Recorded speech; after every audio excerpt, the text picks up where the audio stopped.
Hello everyone, good evening. उम्मीद करती हूँ आप सभी अच्छे होंगे और स्वस्थ होंगे। स्वागत है आप सभी का सोशियोलॉजी के एक्सपेक्टेड एमसीक्यू सीरीज में। ये न्यू सीरीज हम लोगों ने चालू की है जिसमें हम वन थिंकर वन वीडियो मतलब एक थिंकर से संबंधित 50 प्रश्नों को हल करेंगे। इससे पहले हमने हुमायूं दुर्खिम से संबंधित 50 प्रश्नों को हल कर लिया। अगर आपने नहीं देखा तो मेरे चैनल पर जाकर देख सकते हैं। आज हम ऑगस्ट कॉम्ट, जिन्हें फादर ऑफ सोशियोलॉजी बोला जाता है, समाजशास्त्र का पिता बोला जाता है, इनसे संबंधित महत्वपूर्ण प्रश्नों को करेंगे। अगर आपने ये वीडियो पूरी देखी तो आपका 2 से 3 क्वेश्चन एग्जाम में आराम से सॉल्व हो जाएंगे बिना किसी गलती के। तो चलिए शुरू करते हैं आज की वीडियो। ये है मेरा टेलीग्राम चैनल और ये है मेरा व्हाट्सएप ग्रुप, चाहे तो आप इसमें ज्वाइन हो सकते हैं। तो चलिए शुरू करते हैं आज की वीडियो। देखते हैं आज का हमारा पहला प्रश्न क्या है। क्वेश्चन आपको हिंदी और इंग्लिश दोनों फॉर्म में मिल जाएगा, तो कोई दिक्कत नहीं होगी। और साथ ही अगर आपको वीडियो अच्छी लगे तो वीडियो को लाइक कर दीजिएगा और चैनल पर एक कमेंट जरूर कर दीजिएगा। तो हमारा पहला क्वेश्चन है, ऑगस्ट कॉम्ट के अनुसार समाज के अध्ययन में वही ज्ञान मान्य है जो अनुभव, अवलोकन और प्रयोग पर आधारित हो, या किस विचारधारा को दर्शाता है? ऑप्शन ए आदर्शवाद, ऑप्शन बी प्रत्यक्षवाद, ऑप्शन सी तत्वमीमांसा और ऑप्शन डी नैतिकवाद। तो बताइए ये किस विचारधारा को दर्शाता है जब हम ऑब्जर्वेशन, एक्सपीरियंस और एक्सपेरिमेंट कर सकते हैं, किसमें कर सकते हैं? तो ये जो सिद्धांत है, विचारधारा है, वो है प्रत्यक्षवाद, पॉजिटिविज्म। ऑप्शन बी इस क्वेश्चन का राइट आंसर है। और प्रत्यक्षवाद का जनक, फादर ऑफ पॉजिटिविज्म भी किसे बोला जाता है? ऑगस्ट कॉम्ट को बोला जाता है, फादर ऑफ पॉजिटिविज्म। और इसके बाद इसका जो सिस्टमैटिक प्रयोग किया था पॉजिटिविज्म, प्रत्यक्षवाद का, वो किया था आपके हुमायूं दुर्खिम ने।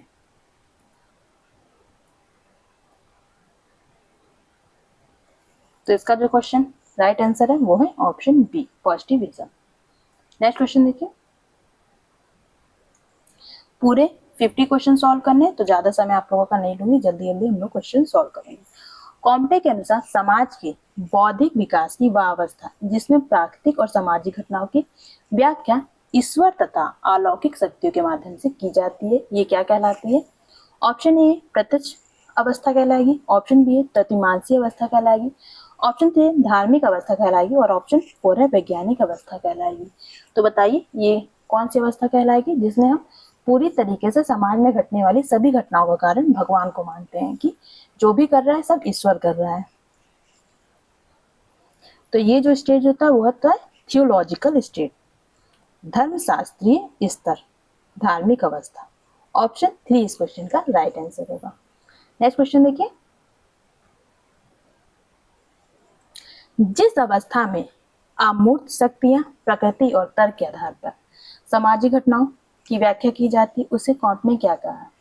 ऑप्शन ए है धार्मिक अवस्था, ऑप्शन बी है तत्वमीमांसी अवस्था, ऑप्शन सी प्रत्यक्ष अवस्था और ऑप्शन 4 है नैतिक अवस्था, जिसमें अमूर्त शक्तियों पर भी विश्वास होता है और प्रकृति पर भी विश्वास होता है, साथ ही तर्क पर भी व्यक्ति विश्वास रखता है। तो ये कौन सी अवस्था होती है बताइए? तो ये है मेटाफिजिकल स्टेज, तत्वमीमांसी अवस्था। ऑप्शन बी इस क्वेश्चन का राइट आंसर है। नेक्स्ट क्वेश्चन देखिए।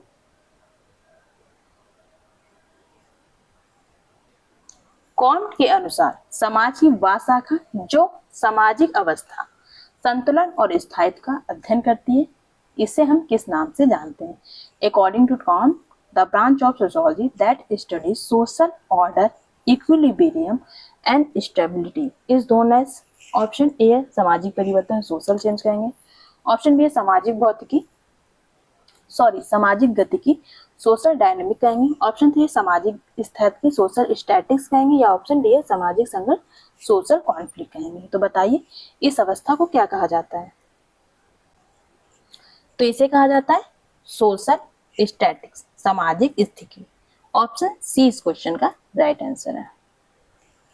नेक्स्ट क्वेश्चन देखिए। कॉम्टे के अनुसार समाज में परिवर्तन, विकास और प्रगति का अध्ययन किसके अंतर्गत किया जाता है? Social change, development and progress in society किस फीचर के द्वारा हम अध्ययन करते हैं? ऑप्शन ए सामाजिक स्थैतिकी सोशल स्टैटिक्स, ऑप्शन बी है सामाजिक नियंत्रण सोशल कंट्रोल, ऑप्शन सी है सामाजिक भौतिकी सोशल डायनेमिक्स, ऑप्शन 3 है सामाजिक संरचना सोशल स्ट्रक्चर। तो बताइए किसके माध्यम से समाज के परिवर्तन विकास और प्रगति का अध्ययन किया जाता है।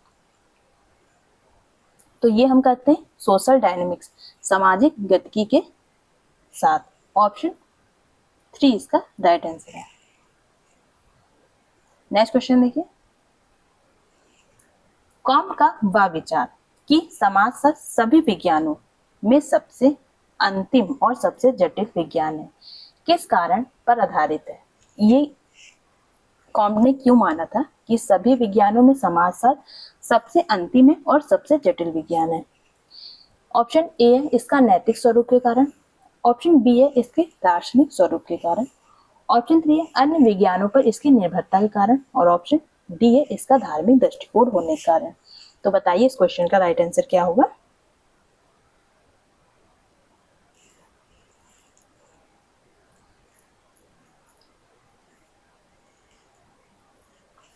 तो क्यों माना था, क्योंकि इसका अन्य विज्ञानों पर इसकी निर्भरता है। ऑप्शन सी इस क्वेश्चन का राइट आंसर है।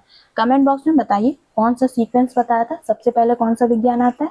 सबसे पहले आता है मैथ, फिर आता है एस्ट्रोनॉमी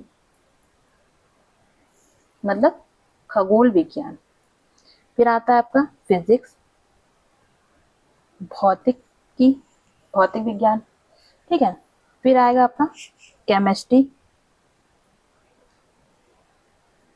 जिसे रसायन विज्ञान कहते हैं, फिजिक्स केमिस्ट्री, फिर आता है बायोलॉजी जीव विज्ञान,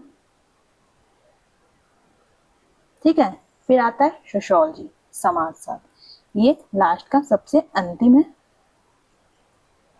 सबसे पहले आपका गणित आता है, एस्ट्रोनॉमी खगोल शास्त्र आता है, फिजिक्स भौतिकी आता है, केमिस्ट्री रसायन आता है, बायोलॉजी जीव शास्त्र आता है और सोशियोलॉजी समाज शास्त्र आता है। ये इसका है, इसका सीक्वेंस है।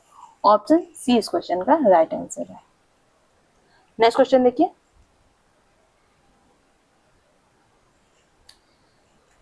कॉम ने समाजशास्त्र को प्रारंभ में किस नाम से संबोधित किया था। ऑप्शन ए है सामाजिक विज्ञान, ऑप्शन 2 है सामाजिक भौतिकी, ऑप्शन 3 है मानव विज्ञान और ऑप्शन 4 है नैतिक विज्ञान। तो बताइए समाजशास्त्र से पहले आगस्ट कॉम ने इसको क्या नाम दिया था। तो इन्होंने इसे सोशल फिजिक्स सामाजिक भौतिकी कहा था। ऑप्शन बी इस क्वेश्चन का राइट आंसर है। सबसे पहले इस शब्द का प्रयोग किसके द्वारा कर लिया गया था, क्वार्टलेट के द्वारा कर लिया गया था, इसलिए इन्होंने चेंज करके बाद में इसका नाम क्या दे दिया था, सोशियोलॉजी दे दिया था। नेक्स्ट क्वेश्चन देखिए,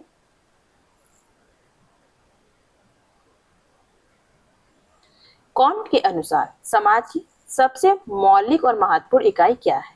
ऑप्शन ए व्यक्ति, ऑप्शन बी राज, ऑप्शन सी है परिवार और ऑप्शन डी है धर्म। तो बताइए आगस्ट कॉम के समाज की सबसे मौलिक इकाई किसे माना है।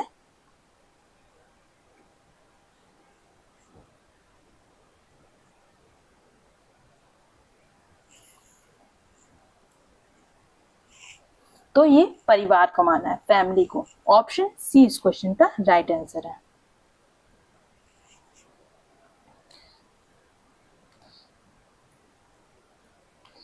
परिवार को क्या कहा था इन्होंने, कोशिका कहा था, सेल्स कहा था।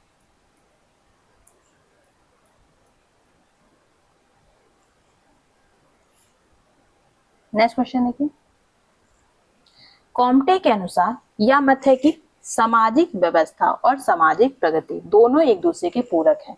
किस सिद्धांत को दर्शाता है।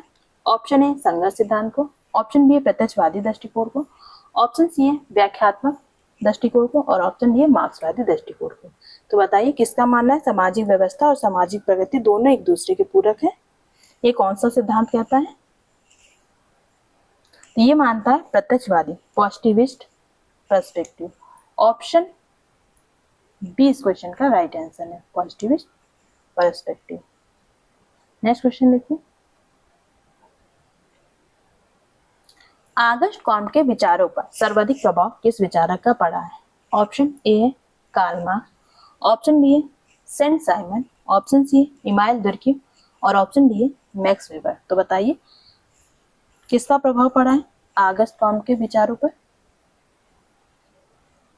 तो ये है सेंट साइमन। ऑप्शन बी इस क्वेश्चन का राइट आंसर है। नेक्स्ट क्वेश्चन देखिए,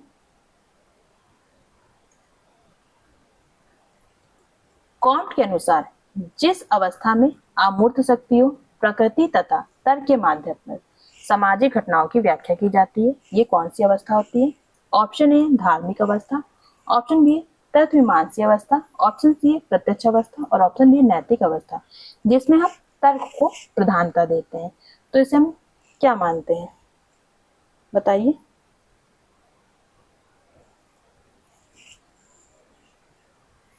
तो ये अवस्था होती है तत्वमीमांसी अवस्था। ऑप्शन बी इस क्वेश्चन का राइट आंसर है, क्योंकि इसमें क्या हम प्रकृति पर भी विश्वास कर रहे हैं और उसके साथ साथ हम तर्क भी लगा रहे हैं।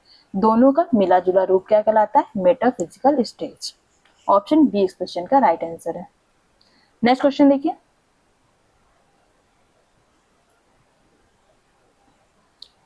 कॉम्ट के 3 अवस्थाओं के नियम का मुख्य संबंध किससे है? Law of 3 stages given by Comte mainly related किससे रिलेट हो जाता है? ऑप्शन ए है आर्थिक विकास से, ऑप्शन बी है राजनीतिक विकास से, ऑप्शन सी है बौद्धिक विकास से और ऑप्शन डी है नैतिक विकास से। तो बताइए किससे रिलेट करता है 3 अवस्थाओं का नियम? तो ये रिलेट करता है बौद्धिक विकास से। ऑप्शन सी इसका राइट आंसर होगा। 3 लॉ ऑफ 3 स्टेजेस में कौन कौन सा आता है बताइए कमेंट बॉक्स में आप लोग। पहला आता है आपका धर्मशास्त्रीय, धर्मशास्त्रीय जिसे आप लोग थियोलॉजिकल बोलते हैं। दूसरा आता है तत्वमीमांसा,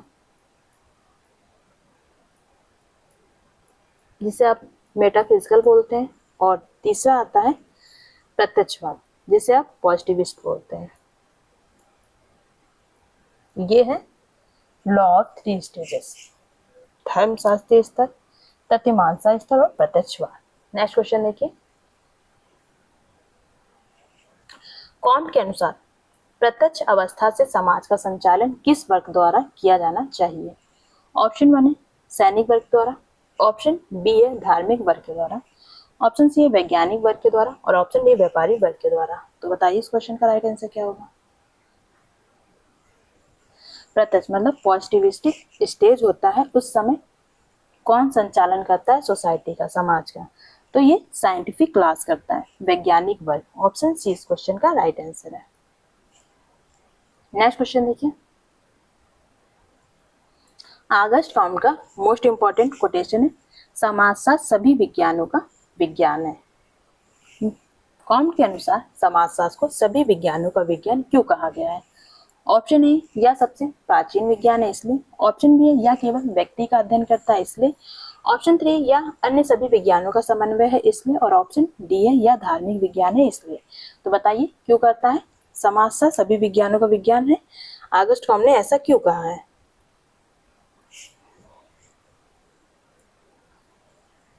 क्योंकि वह अन्य सभी विज्ञानों का समन्वय करता है। ऑप्शन सी इस क्वेश्चन का राइट आंसर है। It integrates all other sciences. Option C right answer है। नेक्स्ट क्वेश्चन देखिए, कॉम्ट द्वारा दिए गए विज्ञानों के वर्गीकरण में समाजशास्त्र किस क्रम में आता है? ऑप्शन ए है प्रथम, ऑप्शन 2 है मध्यम, ऑप्शन 3 है अंतिम और ऑप्शन डी है गणित के बाद। अभी मैंने आपको इसका पूरा सीक्वेंस बताया, तो बताइए समाजशास्त्र कब आता है, किस क्रम में आता है? तो ये एकदम लास्ट स्टेज पे आता है, at the last. Option C इस क्वेश्चन का राइट आंसर है, अंतिम। नेक्स्ट क्वेश्चन देखिए, कॉम्ट ने समाजशास्त्र को प्रारंभ में सामाजिक भौतिकी कहकर किस बात पर बल दिया था? ऑप्शन ए नैतिक अध्ययन पर, ऑप्शन बी है धार्मिक अध्ययन पर, ऑप्शन सी है वैज्ञानिक अध्ययन पर और ऑप्शन डी है दार्शनिक अध्ययन पर। तो बताइए सामाजिक भौतिकी सब क्यों दिया था आगस्ट कॉम्ट ने और इसका क्या तर्क दिया था?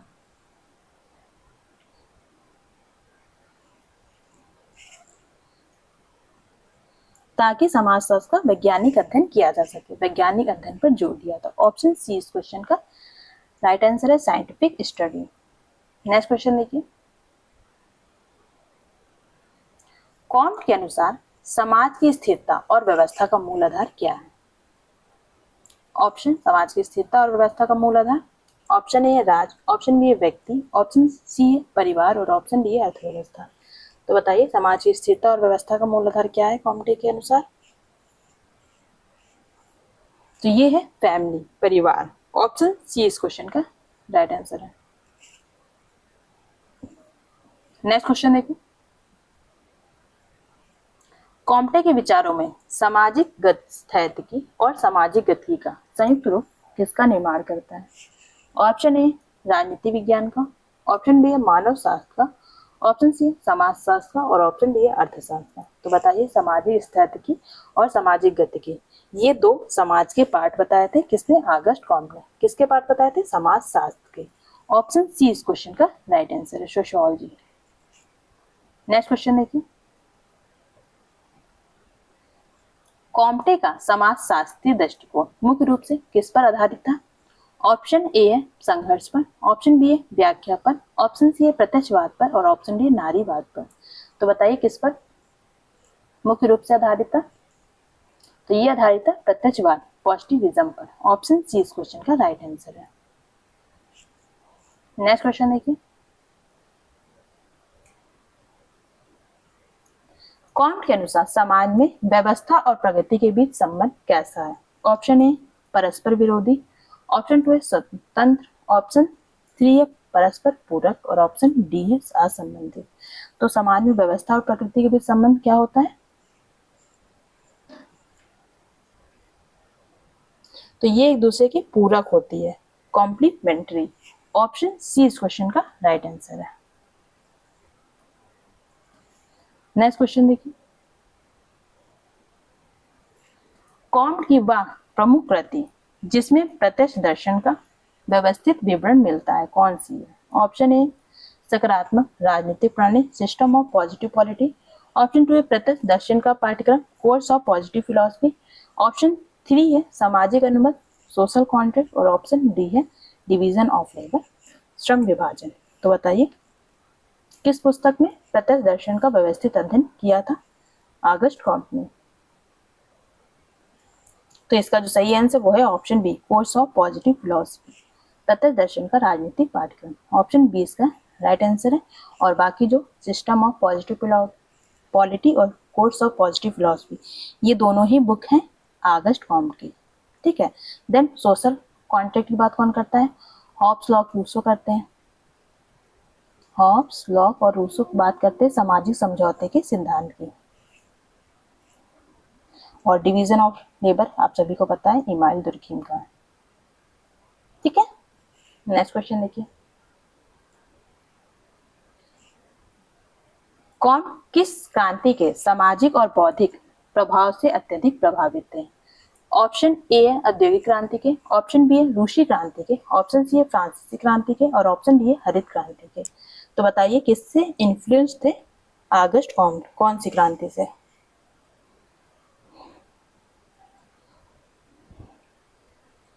तो ये फ्रांसीसी क्रांति से, फ्रेंच रेवोल्यूशन। ऑप्शन सी इस क्वेश्चन का राइट आंसर है, फ्रांसीसी क्रांति। नेक्स्ट क्वेश्चन देखिए, कॉम्ट के अनुसार सामाजिक परिवर्तन किस प्रकार का होना चाहिए? ऑप्शन ए अचानक होना चाहिए, ऑप्शन बी क्रांतिकारी होना चाहिए, ऑप्शन सी क्रमिक होना चाहिए और ऑप्शन डी हिंसात्मक होना चाहिए। बताइए कॉम्ट के अनुसार सामाजिक परिवर्तन किस प्रकार से होना चाहिए? तो ये क्रमिक परिवर्तन, रैखिक परिवर्तन के जनक भी बोलते हैं। रैखिक परिवर्तन हम लोग पढ़ते हैं ना, लीनियर चेंज। रैखिक में हम लोग कॉम्ट को भी पढ़ते हैं, स्पेंसर को भी पढ़ते हैं और कार्ल मार्क्स को भी पढ़ते हैं। ये सभी क्या है? रैखिक परिवर्तन, क्रमिक परिवर्तन से संबंधित है। तो इन्होंने कैसा माना था? सामाजिक परिवर्तन किस प्रकार का होना चाहिए? ग्रेजुअल, क्रमिक होना चाहिए। ऑप्शन सी इस क्वेश्चन का राइट आंसर है। नेक्स्ट क्वेश्चन देखिए, कॉम्ट के विचारों पर सर्वाधिक प्रभाव किस विचारक का माना जाता है? Option A Karl Marx, option B है सेंट साइमन, ऑप्शन 3 है हर्बर्ट स्पेंसर और ऑप्शन 4 है दुर्की। तो कार्ल जो आगस्ट कॉम्ट थे वो किससे प्रभावित थे? तो ये सेंट साइमन से प्रभावित थे। इन्हें आगस्ट कॉम्ट का गुरु कहा जाता है। क्या कहा जाता है? ये सेंट साइमन है।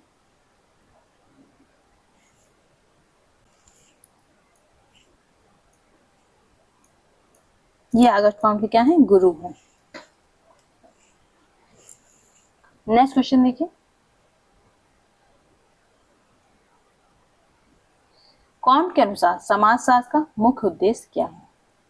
मेन ऑब्जेक्टिव क्या होता है समाजशास्त्र का? आगस्ट कॉम्ट के अनुसार बताना है आपको। ऑप्शन ए सामाजिक संघर्ष का अध्ययन करना, ऑप्शन बी समाज का वैज्ञानिक अध्ययन करना, ऑप्शन सी आर्थिक असमानता का अध्ययन करना और ऑप्शन डी है राजनीतिक सत्ता का अध्ययन करना। तो इनका जो उद्देश्य था वो साइंटिफिक अंडरस्टैंडिंग ऑफ सोसाइटी, समाज का वैज्ञानिक अध्ययन करना। ऑप्शन बी इस क्वेश्चन का राइट आंसर है।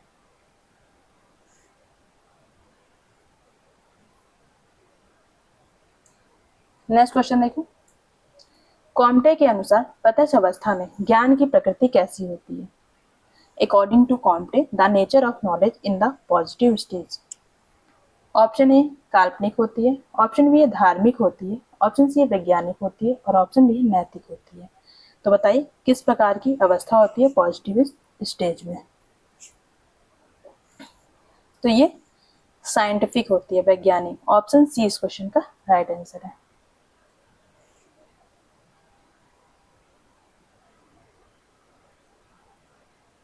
नेक्स्ट क्वेश्चन देखिए, कॉम्ट का यह मत है कि समाज को वैज्ञानिक सिद्धांतों के आधार पर पुनर्गठित किया जाना चाहिए, किस विचार को दर्शाता है?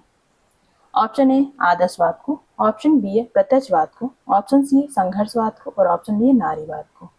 तो बताइए किसको दर्शाता है वैज्ञानिक सिद्धांतों के आधार पर पुनर्गठन को? तो ये प्रत्यक्षवाद को दर्शाता है। ऑप्शन बी इस क्वेश्चन का राइट आंसर है।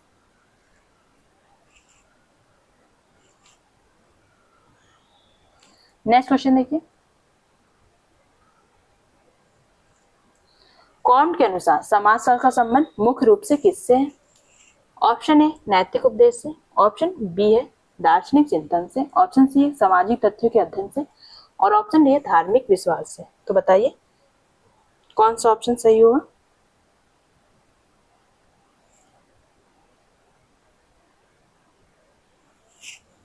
तो इसका जो सही आंसर है वो है ऑप्शन सामाजिक तथ्यों के अध्ययन से। ऑप्शन सी इसका right answer, study of social facts, क्योंकि वो समाजशास्त्र के वैज्ञानिक विज्ञान बनाना चाहते थे ताकि सब लोग समाजशास्त्र का वैज्ञानिक अध्ययन कर सके। नेक्स्ट क्वेश्चन है, कॉम्ट का समाजशास्त्र किस प्रकार के समाजशास्त्र की स्थापना की कल्पना करता है? ऑप्शन ए धार्मिक समाज की, ऑप्शन बी सैन्य समाज की, ऑप्शन सी वैज्ञानिक समाज की और ऑप्शन डी पूंजीवादी समाज की। तो बताइए किस प्रकार के समाज की स्थापना करना चाहते थे कॉम्ट? तो ये वैज्ञानिक समाज, साइंटिफिक सोसाइटी का। ऑप्शन सी इस क्वेश्चन का राइट आंसर है। नेक्स्ट क्वेश्चन देखिए, कॉम्ट के अनुसार तत्वमीमांसी अवस्था का स्थान किसके बीच होता है? ऑप्शन ए धार्मिक और नैतिक अवस्था के, ऑप्शन बी है धार्मिक और प्रत्यक्ष अवस्था के, ऑप्शन सी प्रत्यक्ष और नैतिक अवस्था के और ऑप्शन डी वैज्ञानिक और नैतिक अवस्था के। तो बताइए तत्वमीमांसा अवस्था किसके और किसके बीच में आती है? तो ये स्टेज आता है थियोलॉजिकल और पॉजिटिविस्ट स्टेज के बीच में। ऑप्शन बी इस क्वेश्चन का राइट आंसर है। नेक्स्ट क्वेश्चन देखिए,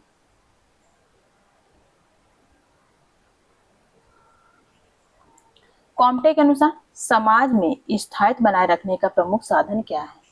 ऑप्शन ए कानून, ऑप्शन बी बल, ऑप्शन सी नैतिक सहमति और ऑप्शन डी आर्थिक नियंत्रण। तो बताइए कौन सा ऑप्शन सही होगा?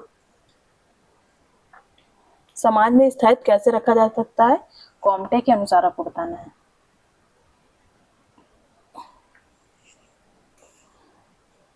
तो ये मोरल कंसेंस से, नैतिक सहमति से। ऑप्शन सी इस क्वेश्चन का राइट आंसर है। नेक्स्ट क्वेश्चन देखिए, कॉम्ट की समाजशास्त्रीय पद्धति किस पर आधारित थी? ऑप्शन ए है अनुमान पे, ऑप्शन बी है कल्पना पे, ऑप्शन सी अनुभव और अवलोकन पर और ऑप्शन ए धार्मिक विश्वास पे। तो बताइए किस पर आधारित थी कॉम्ट की समाजशास्त्रीय पद्धति। तो ये आधारित थी ऑब्जर्वेशन एंड एक्सपेरिमेंट, अनुभव और अवलोकन पर। ऑप्शन सी इस क्वेश्चन का राइट आंसर है। नेक्स्ट क्वेश्चन देखिए,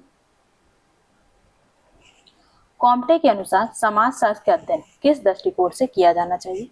ऑप्शन ए है नैतिक, ऑप्शन बी है धार्मिक, ऑप्शन सी है वैज्ञानिक और ऑप्शन डी है साहित्यिक। तो बताइए किस प्रकार से समाजशास्त्र का अध्ययन किया जाना चाहिए। तो ये वैज्ञानिक रूप से, साइंटिफिक रूप से। ऑप्शन सी इस क्वेश्चन का राइट आंसर है। नेक्स्ट क्वेश्चन देखिए,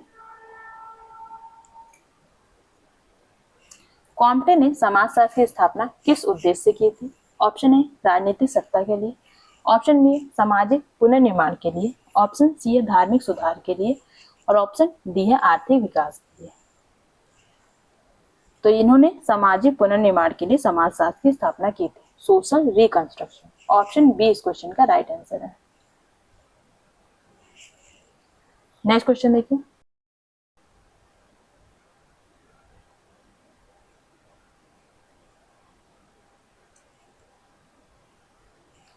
कॉम्टे के अनुसार समाजशास्त्र में मूल निर्णय का क्या स्थान होता है। ऑप्शन ए केंद्रीय होता है, ऑप्शन बी गौड़ होता है, ऑप्शन सी कोई स्थान नहीं होता और ऑप्शन डी नैतिक रूप से आवश्यक होता है। तो बताइए वैल्यू जजमेंट का क्या स्थान होता है कॉम्टे के अनुसार।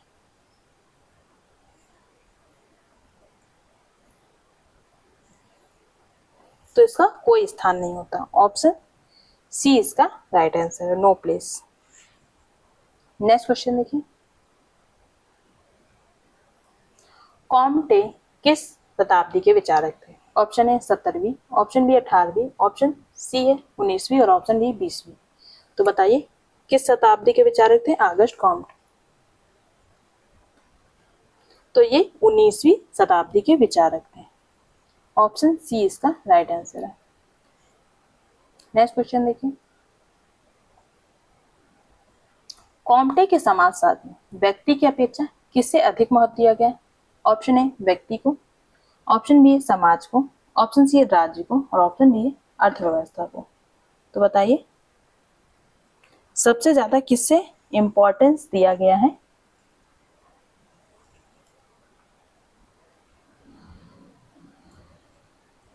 ये नहीं होगा, तो इन्होंने समाज को अधिक इंपॉर्टेंस दिया है। ऑप्शन व्यक्ति की अपेक्षा समाज को अधिक इंपॉर्टेंस दिया है। ऑप्शन बी इसका राइट आंसर है।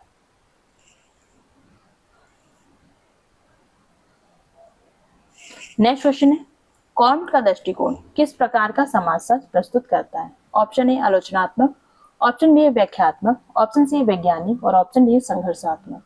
तो बताइए किस प्रकार का दृष्टिकोण प्रस्तुत करता है कॉम्ट का समाजशास्त्र। तो ये साइंटिफिक दृष्टिकोण, साइंटिफिक। ऑप्शन सी वैज्ञानिक राइट आंसर होगा। नेक्स्ट क्वेश्चन देखिए, कॉम्ट के अनुसार सामाजिक अध्ययन का अंतिम लक्ष्य क्या है। ऑप्शन ए ज्ञान प्राप्ति करना, ऑप्शन बी भविष्यवाणी और नियंत्रण करना, ऑप्शन सी नैतिक शिक्षा प्रदान करना और ऑप्शन डी राजनीतिक सुधार करना। तो बताइए समाज शास्त्र का अंतिम अध्ययन का लक्ष्य क्या है। तो ये भविष्यवाणी और नियंत्रण करना। ऑप्शन बी इस क्वेश्चन का राइट आंसर है, prediction and control. Next question देखिए, कॉम्ट के समाजशास्त्र की प्रकृति कैसी मानी जाती है। ऑप्शन ए धार्मिक, ऑप्शन बी दार्शनिक, ऑप्शन सी वैज्ञानिक और ऑप्शन डी साहित्यिक। तो बताइए कॉम्ट के समाजशास्त्र की प्रकृति कैसी मानी जाती है। तो ये वैज्ञानिक, साइंटिफिक मानी जाती है। ऑप्शन सी इस क्वेश्चन का राइट आंसर है। नेक्स्ट क्वेश्चन देखिए,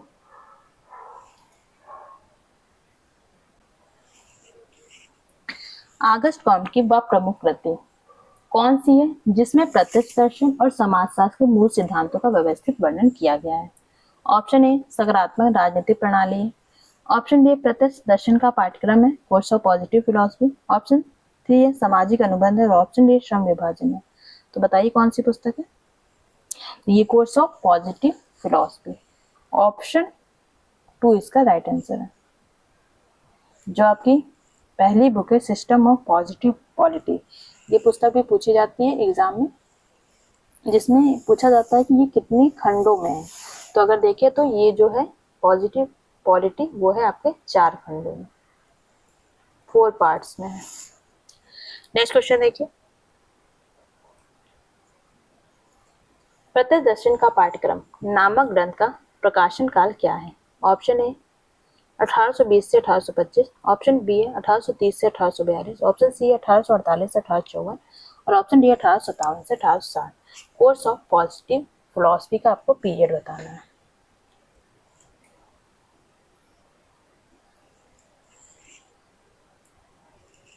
तो ये था 1830 से 1842, ऑप्शन बी इस क्वेश्चन का राइट आंसर है। नेक्स्ट क्वेश्चन देखिए, नेक्स्ट क्वेश्चन है, इनकी पुस्तक है कोर्स ऑफ पॉजिटिव फिलॉसफी। ये आपको बताना है कितने वॉल्यूम मतलब कितने भाग में प्रकाशित हुई थी। ऑप्शन ए है 4, ऑप्शन बी है 5, ऑप्शन सी है 6 और ऑप्शन डी है 8। तो बताइए कितने भागों में?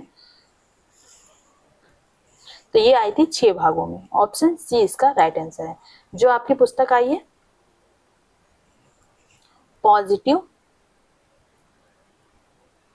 पॉलिटी, व्यक्ति इसमें कंफ्यूज हो जाता है, हम लोग के एग्जाम में पूछा जाता है। जो ये आई है कितने में आई है? ये आई है आपका 4 खंडों में, 4 वॉल्यूम में आई है, ठीक है। और ये पॉजिटिव फिलॉसफी जो आई है ये आई है आपकी 6 खंडों में। इसे आप याद कर लीजिएगा अच्छे से, नहीं तो एग्जाम में आप कंफ्यूज हो जाएंगे। नेक्स्ट क्वेश्चन देखिए, आगस्ट कॉम्ट की वह कौन सी पुस्तक है जिसमें उन्होंने सामाजिक पुनर्निर्माण और नैतिक अवस्था पर विशेष जोर दिया है? सोशल रिकंस्ट्रक्शन और मोरल ऑर्डर पर। ऑप्शन ए प्रत्यक्ष दर्शन का पाठ्यक्रम, ऑप्शन बी सकारात्मक राजनीतिक प्रणाली में, ऑप्शन सी मानव विज्ञान में और ऑप्शन डी सामाजिक भौतिकी में। तो बताइए कौन सी पुस्तक है?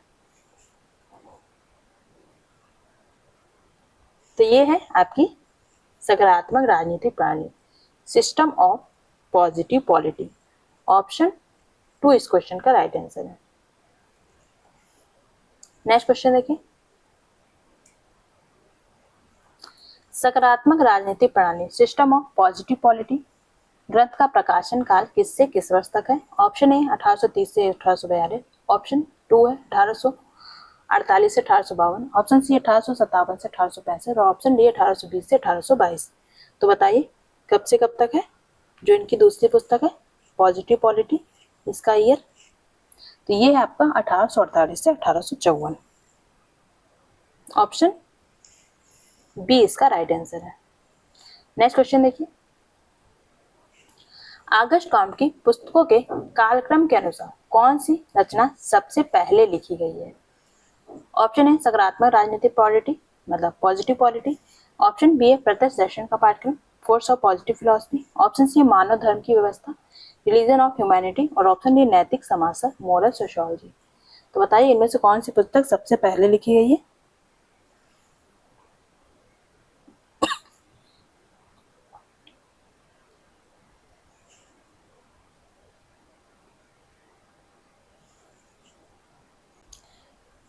तो इसका जो राइट आंसर वो है ऑप्शन बी प्रत्यक्ष दर्शन का पाठ्यक्रम कोर्स ऑफ पॉजिटिव फिलॉसफी। ये कब आई है? ये पुस्तक आपकी आई है 1830 से 1842 के बीच, ठीक है। फिर है इनकी दूसरी पुस्तक है, ये आई है आपकी 1851 से 1884 के बीच, क्योंकि ये वॉल्यूम में निकली थी कई सारे पार्ट में। देन इनकी नेक्स्ट पुस्तक है मानव धर्म की अवस्था रिलीजन ऑफ ह्यूमैनिटी, ये पुस्तक आई है आपकी 1852 में। नेक्स्ट क्वेश्चन देखिए, आगस्ट कॉम्ट की वह रचना कौन सी है जिसमें मानवता के धर्म की अवधारणा दी है? इसी कारण इनकी बहुत सारी आलोचना की जाती है आगस्ट कॉम्ट की, क्योंकि इन्होंने मानवता के धर्म की अवधारणा दी थी। ऑप्शन ए प्रत्यक्ष दर्शन का पाठ्यक्रम course of positive philosophy, option 2 है सकारात्मक राजनीतिक प्रणाली system of positive polity, option C है मानवता का धर्म रिलीजन ऑफ ह्यूमैनिटी और ऑप्शन डी है सामाजिक भौतिकी सोशल फिजिक्स। तो बताइए रिलीजन ऑफ ह्यूमैनिटी अपनी किस पुस्तक में इन्होंने बात की है इसकी?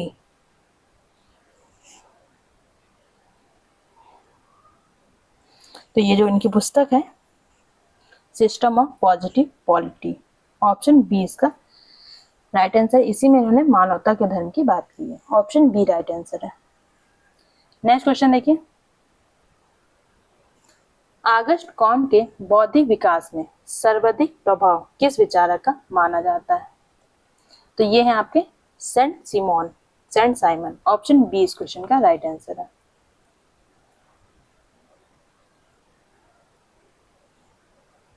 नेक्स्ट क्वेश्चन देखिए,